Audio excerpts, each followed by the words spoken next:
Hey kids, so I hope you had a great Easter. He is risen. He's risen indeed.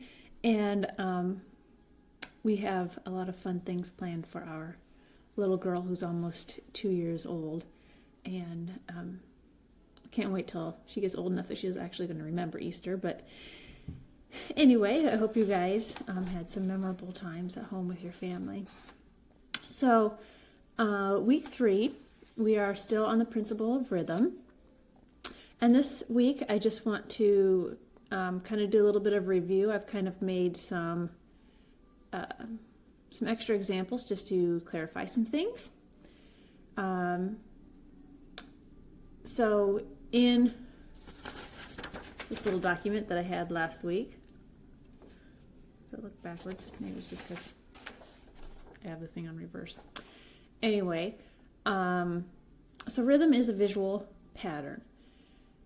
And there's 3 ways to make it: repetition, alternation, and gradation. So repeating things, alternating between things, and a gradual change between things. And then there's 4 patterns that you can make by doing that. So I thought that or 4 rhythms that you can make by doing that. So I thought I would kind of show you some examples, simplified examples of those things. So on this page here, the method that I'm using is repetition. On this first pattern right here, and all of these I'm repeating circles, going for simple here, right? I'm repeating circles, so I automatically have a pattern. But I have in my placement of my pattern is regular. It's in a row. You can calculate it. So this is repetition. I'm repeating the same thing, same size, same color, same shape, same texture, same everything, samey same, sameness. Okay, that's repetition, samey same. But when it comes to regular flowing or progressive rhythm, this is a regular pattern of placement. Okay, so like the Olympic rings, regular pattern of placement. This one is also a regular pattern of placement, kind of like in a grid, like polka dotted grid. This is a flowing placement, okay, kind of like in a little arc. It would be like a perfect arc thingy, but it's not exactly. It's just kind of like close, Same thing here, just a nice little, like a little wave, just a nice flow of circles, okay. Either in its spacing, or it could be a straight line too. So this one has more to do with spacing, and then this is kind of how they're placed on there. Okay. This is a progressive placement pattern.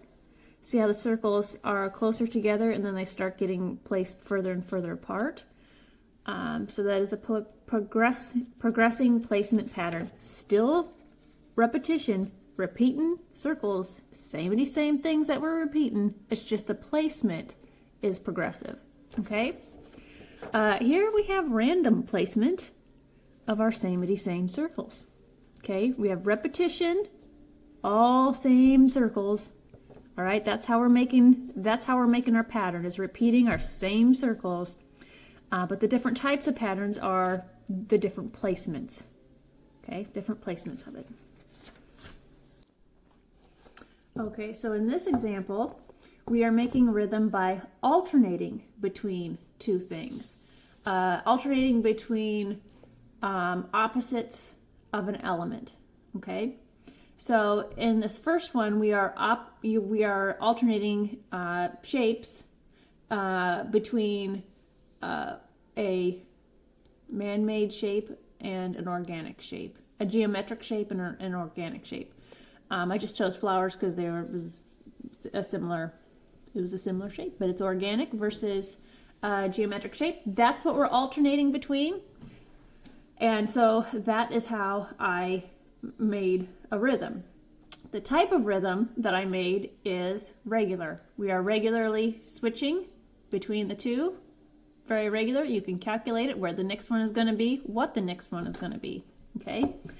Here, another regular pattern of placement. of his polka dots, black and white. I probably should have drawn them smaller so that you could see the pattern better, but you know, there'd be a white one here, kind of like just if you had black and white polka dots alternating between them. So alternating here between value, between black and between white, okay? So that's how I'm making my pattern. The placement is still regular, it's in a grid, okay? This one here we have, I'm alternating between opposites of color, green and red, and we have a flowing placement. So I'm alternating in colors between green and red, and my placement is a flowing placement pattern. Here I am alternating between size, okay, and I have a kind of a progressive pattern. I did have them all in a line, but then I thought it would make it fun to be zigzag. Small, big, small, big, small, big, but then the small bigs get bigger. They're even getting bigger. I mean, my smalls are getting bigger and my bigs are getting bigger. Okay, so that's a progressive placement and a kind of progressively choosing what I'm alternating. Okay, so I'm using alternating to create a pattern, and what I'm alternating, the thing that I'm alternating, is being progressive. Okay, here I am. The thing that I'm alternating is between texture, between a smooth plain texture and a scruffy texture. Okay, so I'm alternating between textures. That's why I'm making a pattern, is alternating between textures. How I place them, this is a progressive placement.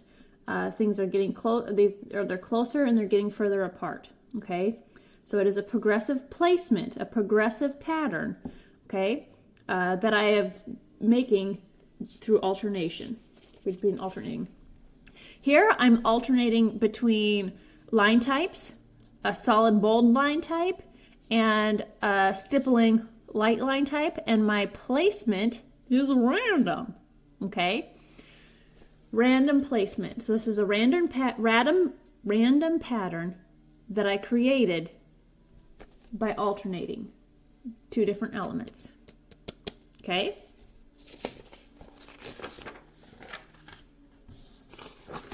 The third way to make patterns is gradation or gradually changing. Okay, so here what I'm gradually changing is my shape. What I'm repeating is gradually changing. The thing that I'm repeating is changing from a circle towards a square. Okay, now my placement of that is regular. Okay, again, remember, regular placement is very predictable and very comforting, but also a little boring because it's always just, you know, we know exactly where the next one's going to be, right? Okay, here I am the object that I am repeating is gradually changing through value. Okay, so I'm repeating circles and they're gradually changing from dark to light. The value is changing from dark to light, and my placement of it is regular. We're kind of going down in a line. You know where the next one's going to be and where the next one came from, right? So gradually changing what I'm repeating, but a regular pattern. Here we have a flowing pattern. The pattern flows like this, and the thing that I'm repeating is gradually changing through colors. Okay, going through the rainbow right there. So the object that I'm repeating is changing in color, graduating, slowly changing in steps. Okay, you could also go, you know, if you wanted to do it monochromatic, just through like dark blue to light blue. It's kind of like value, but you could just do different colors of greens, different colors of orange, changing in color. Okay, but the placement of them is flowing. Here, the thing that I'm repeating is a circle, and it is gradually changing in size. Okay, gradually changing in size, but my placement I put as progressive because it's just kind of slowly moving, and it almost looks like it's coming forward at you. It's progressing in that it's slightly moving. The center of each circle is you know, the center of the circle is here, and the center of this circle is there. They're kind of like off to the side. Anyway, so this is a progressive placement of gradually changing circles. Here is a random placement of a whole bunch of different kinds of line types. So we're graduating between line types. We're going through the whole cycle of line types: expressive, bold, light, hatching, stippling. Okay, we have all of our different line types here, and their placement is random. Here, I was trying to figure out I wanted to do texture. I'm like, well, maybe the outside surface would be round and getting more and more points on it. I've got to come up with something better to show texture on here. But I wanted it to be gradually changing in texture, right? From a smooth texture to gradually becoming more with more and more surfacey texture here. And the placement, I would say, is kind of progressive because it's getting higher. I wanted them to be closer together and kind of spacing out, but it's kind of hard to do that because this point kept, these were like more overlapped, but they kind of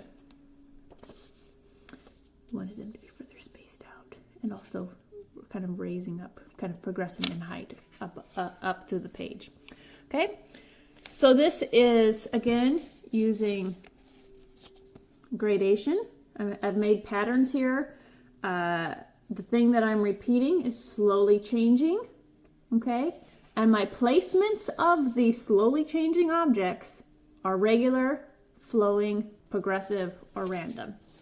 So I hope those examples give you a little bit of clarification as to the difference between methods on how you make a pattern and the types of pattern that you can make.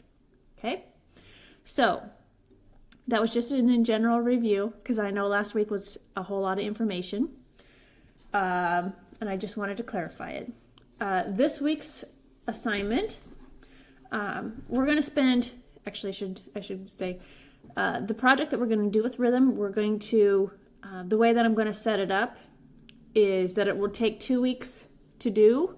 1 week is kind of getting your base pattern down, and then the second week will be kind of adding more to it. I will post all of it next Monday. So in case you want to sit down and just do it for an hour to an hour and a half and get it all done, then you're all done for 2 weeks. The due dates will be, you know, like the paper prep work will be due that Friday, and then the final project will be due the following week after that. So if you do just want to sit here and work on it for a half an hour this week, and then another half an hour, 45 minutes the next week, you can do that, or you can get it all done at once if you want to next week. Okay, but that's for next week. This week, I want you to do a sketch, okay? Do a sketch and turn it in. Let's just see what we're gonna do. I'll let you pick between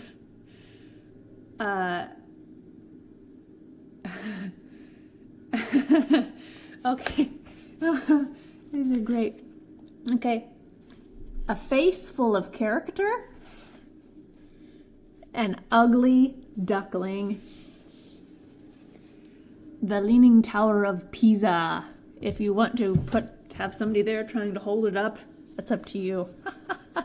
Leaning Tower of Pisa. Or a laser.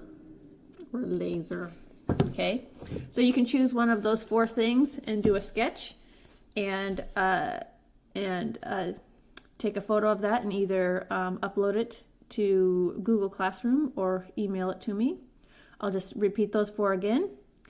A face full of character, an ugly duckling, a laser, or the Leaning Tower of Pisa.